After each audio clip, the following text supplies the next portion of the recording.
βρισκόμαστε στην ΕΡΤ, γιατί παίζουμε σε λίγο. Να πω την αλήθεια, ήμουν διστακτικός στην αρχή, γιατί όσον αφορά τη τηλεόραση, την κρατική, θεωρώ ότι είναι φερέφωνο της κάθε φορά κυβέρνησης. Δεν με ενδιαφέρει και σαν μέσο το θεωρώ αντιδραστικό, ανεξάρτητα από το περιεχόμενο. Είμαι εδώ για το ραδιόφωνο. Επειδή έχω μεγαλώσει και στην επαρχία, ξέρω ότι το ραδιόφωνο, το κρατικό, το δημόσιο θα έλεγα, γιατί εμείς είναι δικό μας, είναι του λαού, εμείς το πληρώνουμε, δεν είναι κανένας από αυτούς που κυβερνάνε. Και αυτό είναι το μεγάλο τους λάθος, αυτή η φασιστική χειρονομία που το κλείσανε. Μέσα από το ραδιόφωνο, λοιπόν, εγώ έμαθα τη μουσική. Βέβαια, εκείνη την εποχή που άκουγα πιτσιρικάς, υπήρχαν και πολλά σκουπίδια, επειδή μεγάλωσα μέσα στη Χούντα, αλλά υπήρχαν και πάρα πολύ ωραία τραγούδια και μουσικές. Επίσης, ακόμα και το ότι καθόμουν και άκουγα κάθε Κυριακή ποδόσφαιρο. Και αυτό ήταν ένα στήριγμα της παιδικής ηλικίας.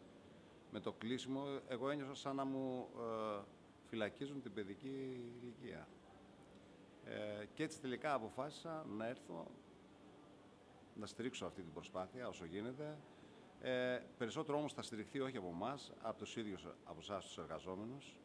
Νομίζω ότι είναι καιρός και μέσα από αυτή τη διαδικασία της αυτοδιαχείρισης που ήδη ζείτε, να συνεχίσετε και να φτιάξετε ένα μέσο, άσχετα το τι θα κάνει η κυβέρνηση.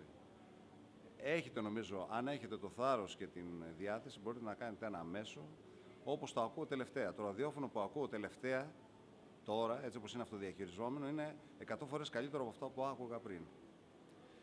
Το ότι, ας πούμε, κλείνουν μια τηλεόραση που αυτοί τη φτιάξαν σαν τα μούτρα τους, φαντάζεται αντιφατικό, αλλά δεν είναι. Γιατί? Για την τηλεόραση μιλάω τώρα, έτσι. Γιατί παρότι τα περισσότερα τα οποία είχε μέσα ήταν σκέτη προπαγάνδα και σκουπίδια, υπήρχαν και κάποιες νησίδες πολιτισμού. Αυτό που θα κάνουν, κατά τη γνώμη μου, είναι ότι θα βγάλουν τελείως τον πολιτισμό απ' έξω και θα κρατήσουν μόνο ένα προπαγανδιστικό μέσο που τους βολεύει, γιατί ο πολιτισμός φοβίζει. Ο πολιτισμός κάνει τους ανθρώπους να είναι πιο ανεξάρτητοι και να μην καταπίνουν τα πάντα τόσο εύκολα.